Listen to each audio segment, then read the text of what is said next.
চারদিকে চাপে চোখে রীতিমতো সর্ষে ফুল দেখছে ইসরায়েল।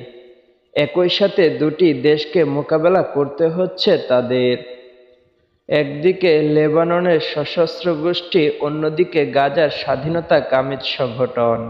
তাদের মোহর মোহর রক্তের হামলা স্বস্তি পাচ্ছে না তেল আবিব। শনিবারও সরাসরি ইসরায়েলের রাজধানীতে রকেটের বৃষ্টি ঝরিয়েছে ফিলিস্তিন গোষ্ঠীটি। অন্যদিকে লেবানন সীমান্তে ক্ষেপণাস্ত্র হামলায় মারা গেছে দেশটির সেনাবাহিনী। গাজা ইসরায়েল যে বোমা হামলা চালাচ্ছে তা নিয়ে আন্তর্জাতিক অঙ্গনে নিন্দার ঝড় বইছে।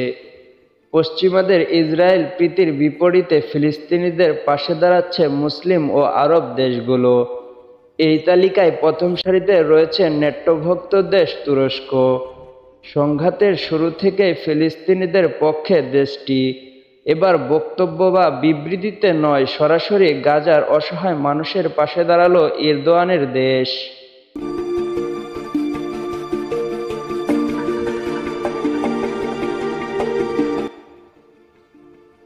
কাতার ভিত্তিক সংবাদ মাধ্যম আল জাজিরা জানিয়েছে, রোববার জরুরি চিকিৎসা সামগ্রী নিয়ে একটি বিমান তুর্কি গাজার উদ্দেশ্যে রওনা হয়েছে। বিমানটিতে ২০ জন চিকিৎসকও পাঠিয়েছেন এরদোয়ান। তারা গাজাবাসীর চিকিৎসায় নিজেদের নিয়োজিত করবেন।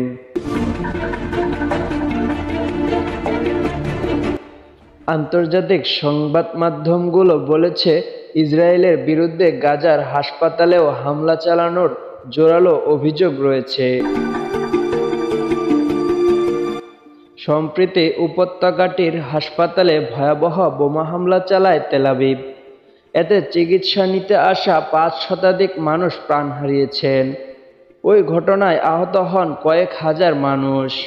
ইসরায়েলের ধারাবাহিক হামলায় অবরুদ্ধ গাজা উপত্যকায় স্বাস্থ্য ব্যবস্থা ভেঙে পড়ায় সেখানে চিকিৎসক ও চিকিৎসা সামগ্রী পাঠালেন তুর্কি প্রেসিডেন্ট এরদোয়ান।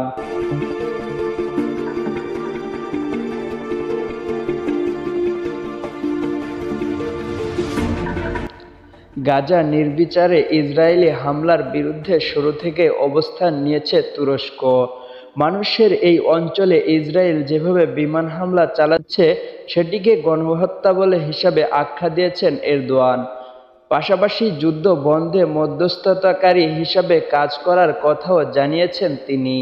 তবে এত কিছুর পরেও যুদ্ধ বন্ধ না হওয়ায় গাজা সামরিক হস্তক্ষেপ করতে এরদোয়ানের প্রতি আহ্বান জানিয়েছেন প্রভাবশালী এক তুরস্ক নেতা।